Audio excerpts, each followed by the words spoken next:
Hello dear students, कैसे हैं आप सभी। आज हम यहाँ पे ह्यूमन रिप्रोडक्शन में मेल रिप्रोडक्टिव सिस्टम का डिटेल्ड डिस्क्रिप्शन देखेंगे। डायग्राम बोर्ड पर बना हुआ है। सबसे पहले हम स्टार्ट करें। आप डायग्राम में नाम बहुत सारे हैं, तो एक तरफ से शुरू करके यदि आप लास्ट पे आते हैं तो आप सारे नाम कवर कर पाएंगे।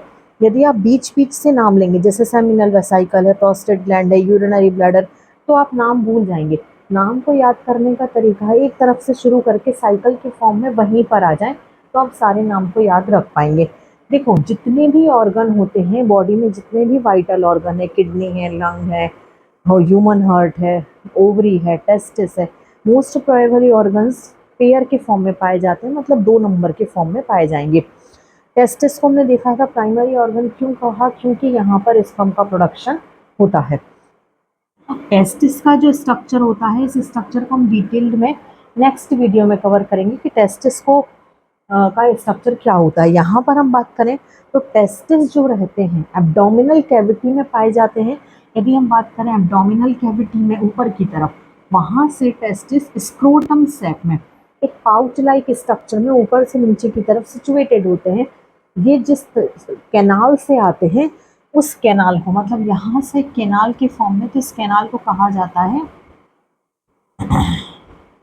Inguinal canal. इस कैनाल से स्क्रोटम सैक में टेस्टिस आकर के सिचुएटेड होते हैं। अब टेस्टिस स्क्रोटम सैक में पूरे समय घूमते रहते पर अपनी जगह पे सिचुएटेड रहते हैं, या कहना चाहिए स्टेबल रहते हैं।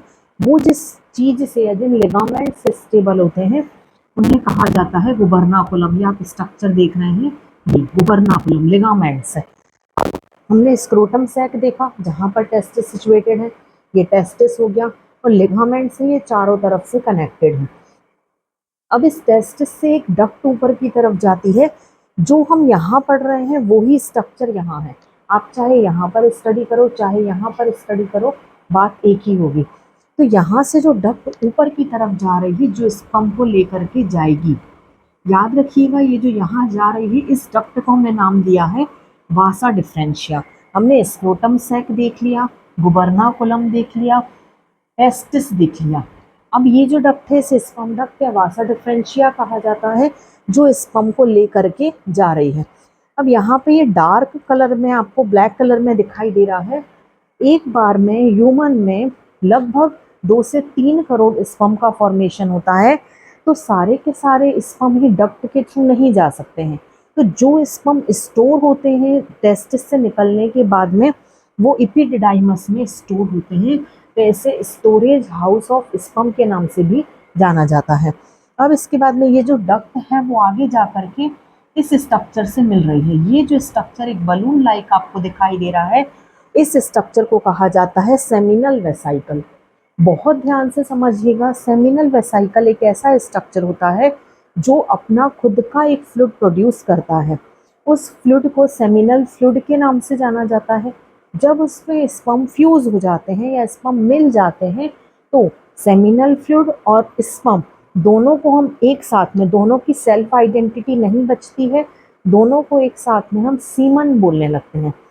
जैसे आपने क्राइम पेट्रोल वगैरह देखा हो, तो क्राइम पेट्रोल में कहा जाता है सीमन सैंपल कलेक्ट करो, कभी भी स्पर्म सैंपल कलेक्ट करो ऐसा स्टेटमेंट नहीं दिया जाता है।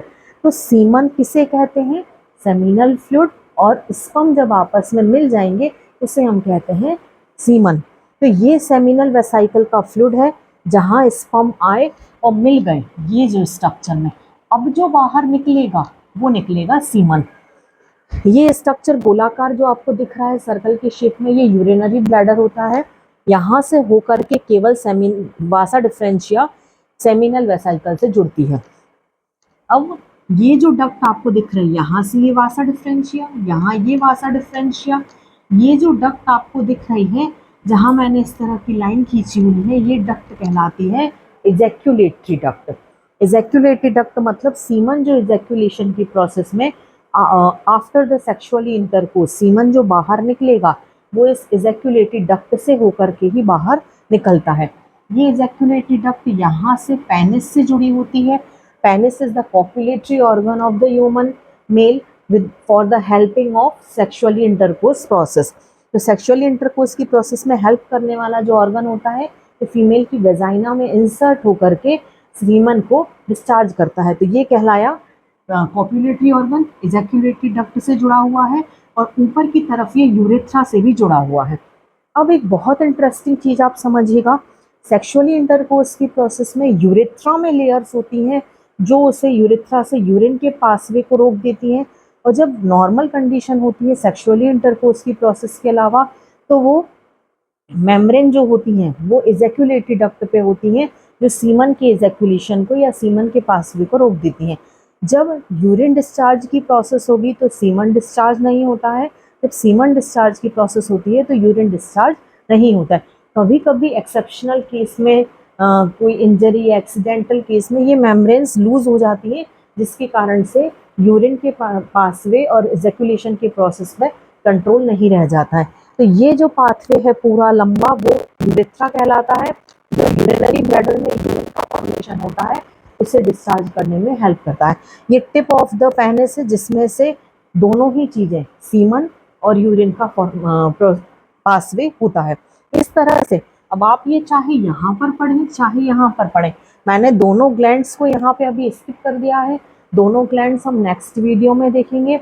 इस तरह से आपका ये ह्यूमन रिप्रोडक्टिव सिस्टम का डायग्राम कंप्लीट होता है। कहीं पर भी डाउट होता है तो कमेंट सेक्शन में मैसेज करें और इनके प्रॉपर नोट्स बनाते जाएं। यदि आपको नोट्स चाहिए हो हिंदी मीडियम में या इंग्लिश मीडियम में तो प्लीज़ जो लाइन में नंबर दिख रहा है उस पर आप कंसल्ट कर सकते हैं।